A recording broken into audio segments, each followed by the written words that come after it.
If your love has ever grown cold, listen to this verse. Please listen carefully. But if the servant plainly says,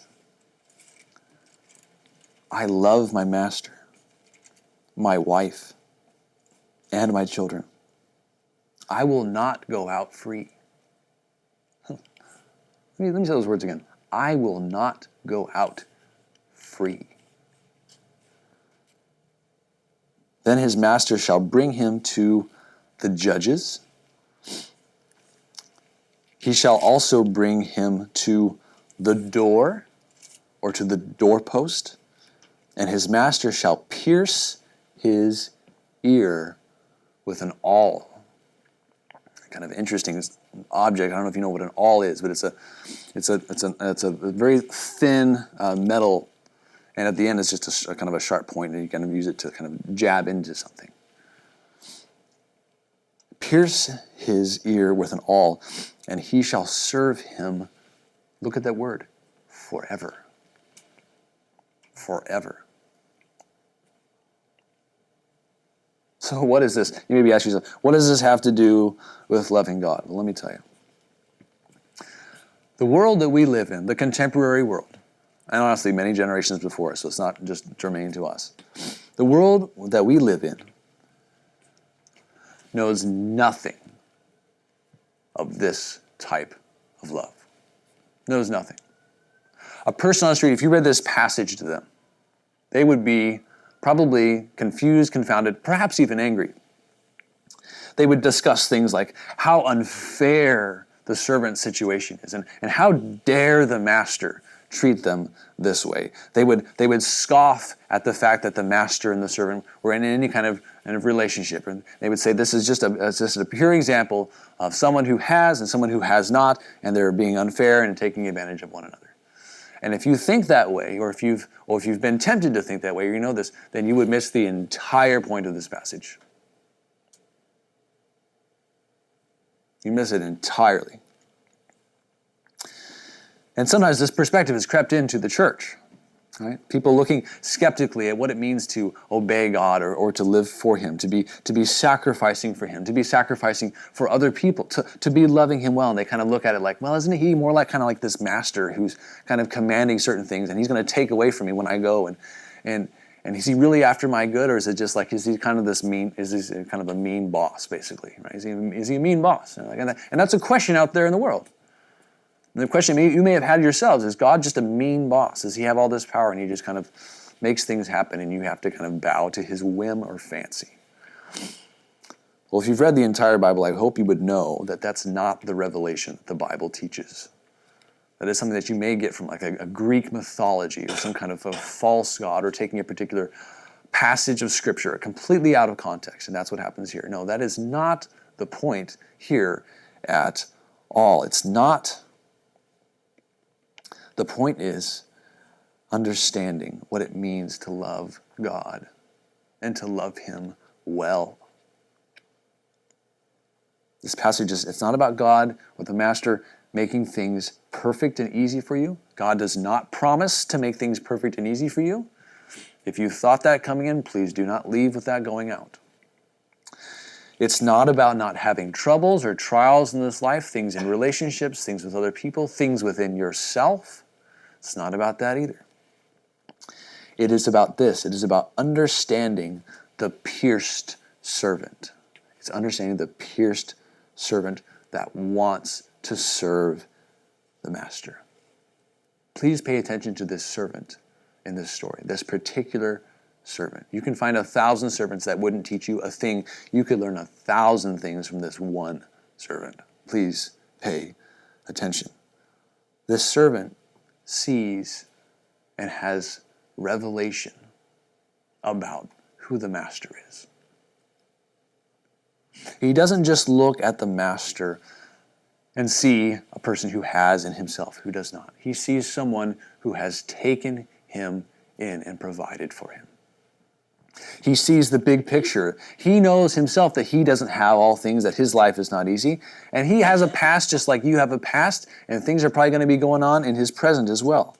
He is a servant, but that doesn't define who he is. He doesn't take his social standing and make that the thing of identity for him. No, far from it. He sees the big picture, and he sees that all that he does have, his wife, his children, his master, his employment, and those are pretty much the things that you need on any level at any time, are all things that come from where? From the master. He sees the big picture. He sees the big picture. And he allows that revelation, that information to affect him personally. There weren't probably a lot of servants that acted this way. You'll notice that the passage does have the word if in it. This is very much like the discipleship that Jesus describes in the New Testament. If you desire to come after me. If.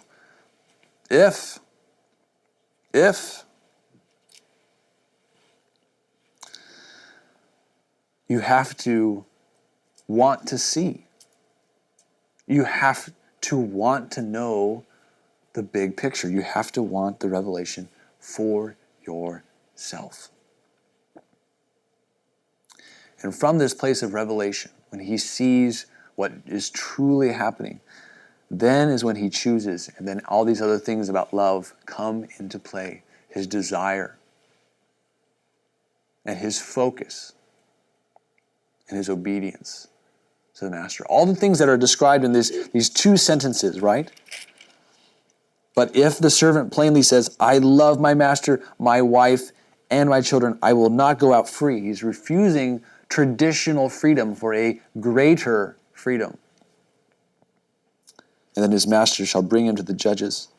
He shall also bring him to the doorpost, and his master shall pierce his ear with an awl, and he shall serve him forever.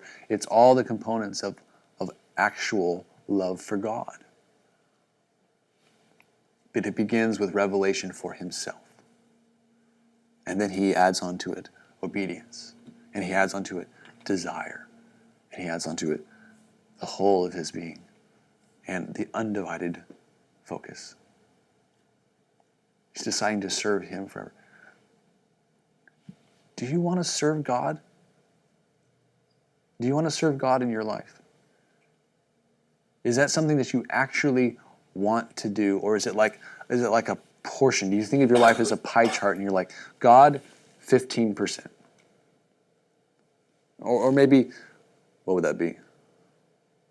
Somebody help me out. 25. Thank you, 25. Or 50. And you're like, oh no, I'm a 75. I'm pretty good, better than most. Love the Lord your God with, this is not working out well, all. I've never done a pie chart with my hands before. I'll never do one again. With all of your heart, with all of your mind, with all of your soul, with all of your strength, with all of your obedience, with all of your desire, with all revelation, and with all undivided attention and focus. This is what love for God is. And look at the symbolism of what happened to this person who decided, this servant that is so rich in his understanding. His ear is pierced. What he decides to hear, what he decides to listen to and to follow. What voices do you listen to? What voices do you follow? His ear is pierced. It's a symbol that he is choosing to hear and trust the voice of the master. And where is his ears pierced unto? It's pierced unto a door and a doorpost. What is that? It's a place of entry. From this door is then the abode, the place of living. I'm hearing to this door, and this is the direction. This is the house I am living in. Jesus, many times in the New Testament, is described as being the door, right? The sheep door through which the sheep then kind of enter. The symbolism is rich for these things. And think with me. Think of this servant. Think of this understanding. Think of the depth of this wisdom in this passage from Exodus, a passage about servants and about slaves, and yet there's this wisdom within it. And look and think back about those passages that I read for you from Hosea and from Ezekiel and from Malachi. There was none of that revelation. There was none of it. There was just statements of wandering away further and further and further until they got to that point in Malachi where they could actually say, which is astounding, that they would say, in what way have you loved us? All revelation gone.